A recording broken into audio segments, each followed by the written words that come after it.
जिनका भी पेट हमेशा अपसेट रहता है, पेट के लिए अमृत है, रामबाण है। और हम कहेंगे कि रामबाण से भी जबरदस्त अगर कोई हनुमान बाण आता है, लक्ष्मण बाण आता है, कोई सा भी बाण आता हो, अगर वो बाण हो तो भी इससे बढ़िया कोई आसन नहीं हो सकता पेट के लिए। तो हमारा खुद का व्यक्तिगत अनुभव है और सालों से हमने इसका अभ्यास किया हुआ है। लगभग हम 5 साल से इस आसन का अभ्यास कर रहे हैं और पिछले लगभग 3 साल से हमारे कई योग साधकों को हमने इस आसन का अभ्यास करवाया है।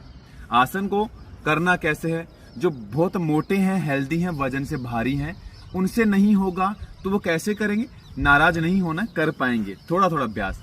सामान्य तौर पे आप वज्रासन नहीं ले तो सामान्य तौर पे आप ऐसे लेट जाना, जैसे हमने सामान्य सुखासन लिया और सीधा हम ऐसे ही लेट गए।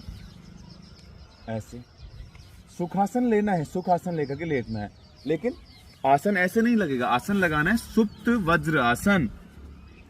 इतना जबरदस्त और कमाल का आसन है कि सारे बाण इसमें लगा दो तो भी कम पड़ेंगे पेट के लिए। तो पैर बाहर खोलेंगे, एड़ियां बाहर की तरफ होंगी,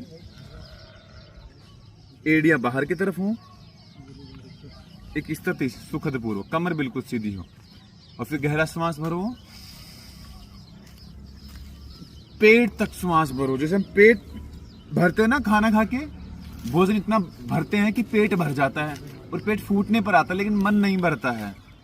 तो मन को तो मारो गोली और यथाशक्ति पेट की स्थिति के अनुसार आपको भोजन लेना चाहिए। तो अब क्या करना? मन को मारो गोली और पेट भर के श्वास खाओ, खींचो अंदर, पूरा श्वास छोड़ो। इसी आसन का मतलब इसी आसन के साथ जब हम सुप्त वज्रासन कराएंगे, इसी ब्रीथिंग की अभ्यास के साथ आपको इस आसन का अभ्यास करेंगे, कई गुना लाभ बढ़ेगा। दाईं या बाईं तरफ घूमेंगे, ये थोड़ा झुकते हुए आसन को करना प्रारंभ करना है और धीमे धीमे धीमे धीमे नीचे की तरफ लेट जाएं। हाथों को खुले आसमान की तरफ रख दो और एक स्थिरता के साथ इस आसन का अभ्यास करना प्रारंभ करना है। कईयों को श्वास लेने में थोड़ी दुविधाएं होती है, बता देते कैसे करना है।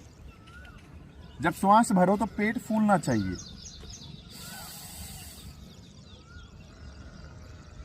और रोक के रखो श्वास को।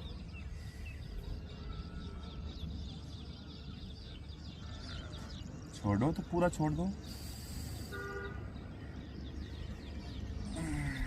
और ऐसे कम से कम श्वासों के अभ्यास के साथ इसका अभ्यास करते जाना है। पूर्णता से कई गुना लाभ आपको इसका अवश्य प्राप्त होगा ही होगा। ये हमारा व्यक्तिगत अनुभव है। इसका अभ्यास करें और जीवन में आनंद लें।